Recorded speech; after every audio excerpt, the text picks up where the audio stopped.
Did you know that malaria is a life-threatening disease that primarily affects tropical regions? Yes, it's true.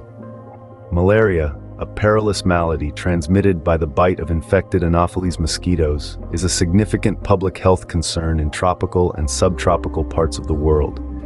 Every year, hundreds of millions of infections are recorded, leading to hundreds of thousands of deaths.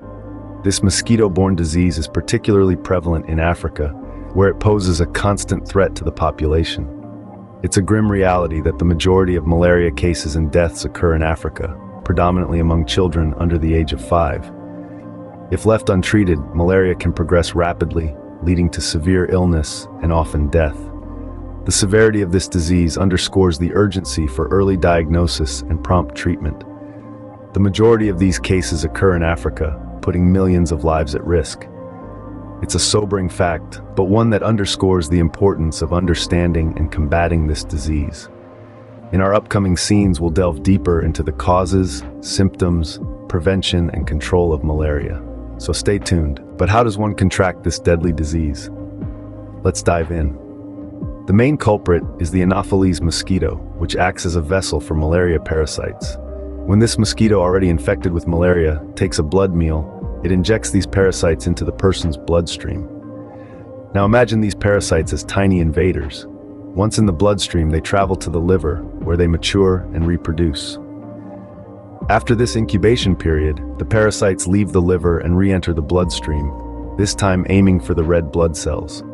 Here, they continue to multiply, causing the cells to burst open, releasing even more parasites into the bloodstream. This cyclical process triggers the symptoms we associate with malaria. It's important to note that not all mosquitoes carry malaria. Only the female Anopheles mosquitoes can transmit the disease. They typically bite between dusk and dawn, making these hours particularly hazardous. Therefore, an innocent mosquito bite can potentially lead to a life-threatening condition. So how do you know if you have malaria? Malaria is a bit of a chameleon when it comes to symptoms. It can mimic the common flu, making it tricky to identify. The initial signs might include a fever, headache, and chills. You might also experience muscle aches, fatigue, or even nausea and vomiting. Now here's the rub. These symptoms don't show up immediately after the mosquito's bite. They can take between 7 to 30 days to manifest. In some cases, the parasites might even lie dormant in the body for up to a year. This delay makes early diagnosis a bit of a challenge, but it's crucial for effective treatment and recovery.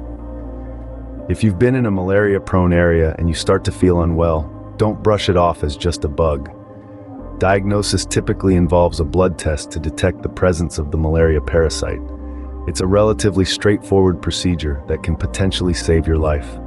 So, remember, malaria isn't something to take lightly. If you suspect you've been exposed, seek medical attention immediately.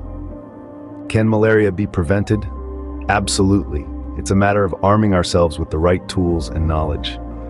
One of the most effective ways to prevent malaria is by creating an environment where mosquitoes, particularly the Anopheles mosquitoes, can't thrive.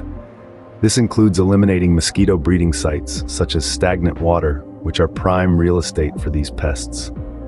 Next, let's talk about our first line of defense, our clothing. Dressing in protective clothing, especially during peak mosquito activity hours, dawn and dusk, can significantly reduce the risk of mosquito bites. This includes wearing long sleeves, pants, and socks, as well as using repellents on exposed skin. But what about when we're sleeping, the time when we're most vulnerable? That's where mosquito nets come into play. These nets, often treated with insecticides, create a physical barrier between you and the mosquitoes, significantly reducing the risk of being bitten. In addition to these measures, taking antimalarial medications can also play a crucial role in prevention, especially for those traveling to high-risk areas. These medications work by killing the parasites in the blood that cause the disease. To combat malaria on a larger scale, organizations like the Kenya Medical Supplies Agency, or KEMSA, have taken the fight to the front lines by distributing mosquito nets in malaria-endemic areas every 3 years. This initiative, focusing on 22 high-incidence counties, is a testament to the power of collective action in disease prevention. Remember, prevention is always better than cure. Malaria is a serious health concern, but with knowledge and precautions, we can fight it. We've talked about the causes, symptoms, and how it's transmitted. We've also discussed the importance of prevention, early diagnosis, and the efforts being made to control this disease, particularly in high-incidence areas. Your awareness and actions, such as wearing protective clothing and eliminating mosquito breeding sites, play a crucial role in this fight. Thank you to our subscribers for your continued support.